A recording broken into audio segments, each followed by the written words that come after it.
خلیفہ سوم ذوالنورین حضرت عثمان بن عفان رضی اللہ عنہ کی انتہائی مظلومیت کی کیفیت میں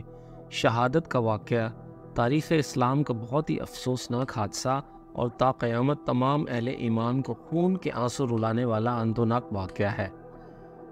اس واقعے کو تاریخ اسلام میں فتنہ کے نام سے یاد کیا جاتا ہے، کیونکہ رسول اللہ صلی اللہ علیہ وآلہ وسلم کا مبارک دور گزر جانے کے بعد یہ اولین فتنہ تھا جس کے نتائج و اثرات اس قدر بھیانک اور دوررس تھے کہ اس ایک فتنے سے آئندہ صدیوں تک مزید کئی فتنے جنم لیتے رہے۔ یہ فتنہ عرصہ دراز تک مختلف شکلیں بدل کر امت کے لیے باہمی اختلاف و افتراق اور بڑے مصائب و آلام کا سبب بنتا رہا۔ اس فتنے کے نتیجے میں مختلف زمانوں میں مسلمانوں میں باہم خونریز اور تباہ کن تصادم کی نوبت آتی رہی،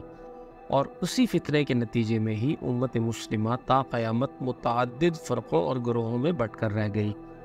جس کی وجہ سے امت کی وحدت پارا پارا ہوئی اور تقسیم در تقسیم کا لامتناہی سلسلہ چل نکلا۔ اس افسوسناک فتنے کا پس منظر انتہائی مختصر طور پر یوں بیان کیا جا سکتا ہے کہ حضرت عثمان بن عفان رضی اللہ عنہ بہت زیادہ شرمیلے، انتہائی نرم مزاج اور حلیم و بردبار تھے۔ آپ رضی اللہ عنہ نے جب منصب خلافت سنبھالا تو ابتدائی 6 سال تو اسلامی مملکت کے اطراف و اکناف میں سابق خلیفہ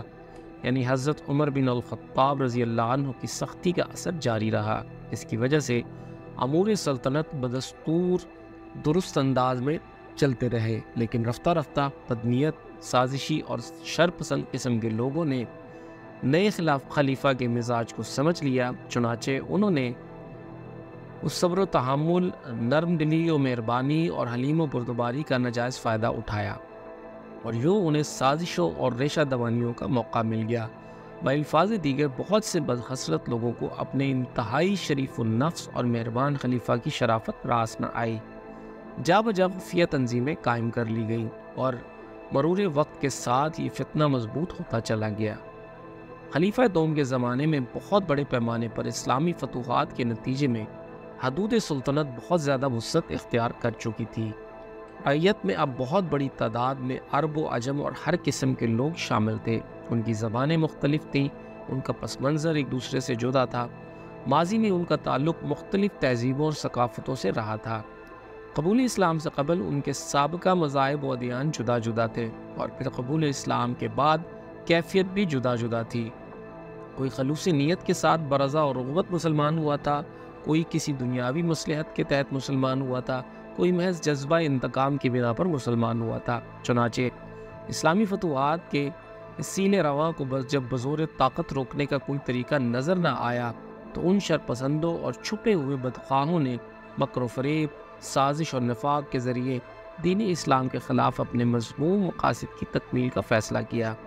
اور یوں مسلمانوں کے ہاتھوں میدان جنگ میں اپنی گزشتہ ناکامیوں کا بدلہ اب عیاری و مکاری کے ذریعے لینے کی ٹھانی، اور یہ لوگ جگہ جگہ گھوم پھر کر حضرت عثمان بن عفان رضی اللہ عنہ کے خلاف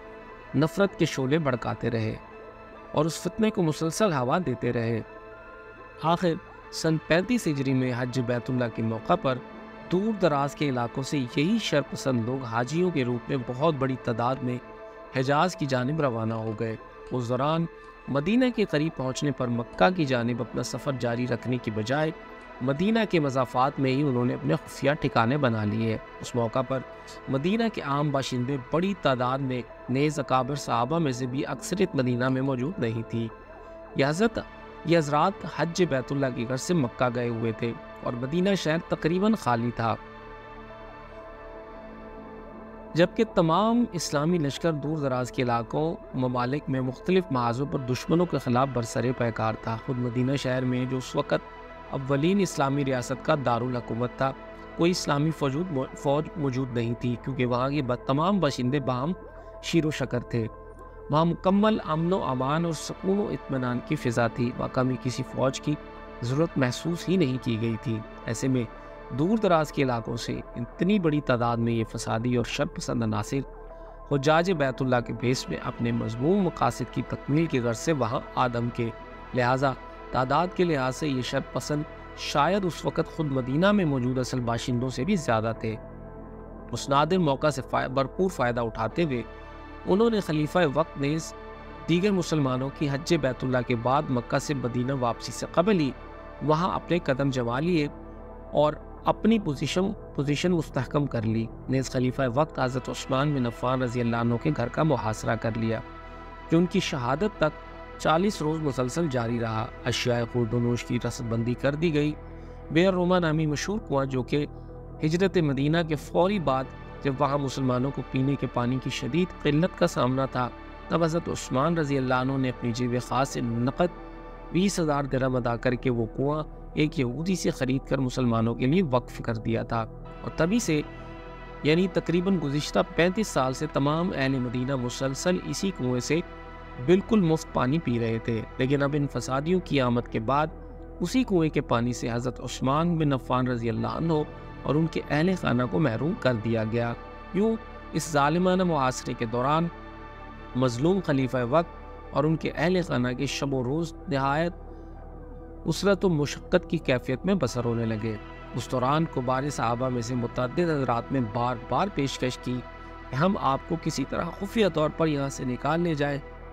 مکہ یا کسی اور محفوظ مقام پر پہنچا دے، لیکن ہر بار حضرت عثمان رضی اللہ عنہ نے یہی جواب دیا کہ میں جوار رسول صلی اللہ علیہ وآلہ وسلم نیز دارالہجرہ کو چھوڑ کر کسی اور جگہ ہرگز نہیں جاؤں گا۔ اور جب متعدد کبار صحابہ نے بار بار ان فسادیوں اور باغیوں کو بزور طاقت وہاں سے رفع دفع کرنے کی اجازت چاہی، تب ہر بار حضرت عثمان رضی اللہ عنہ نے یہ کہتے ہوئے اجازت دینے سے انکار کیا کہ مجھے یہ بات ہرگز گوارا نہیں کہ محض میری جان بچانے کی خاطر رسول اللہ صلی اللہ علیہ وآلہ وسلم کی مسجد کے پڑوس میں خون ریزی کا کوئی سلسلہ ہو۔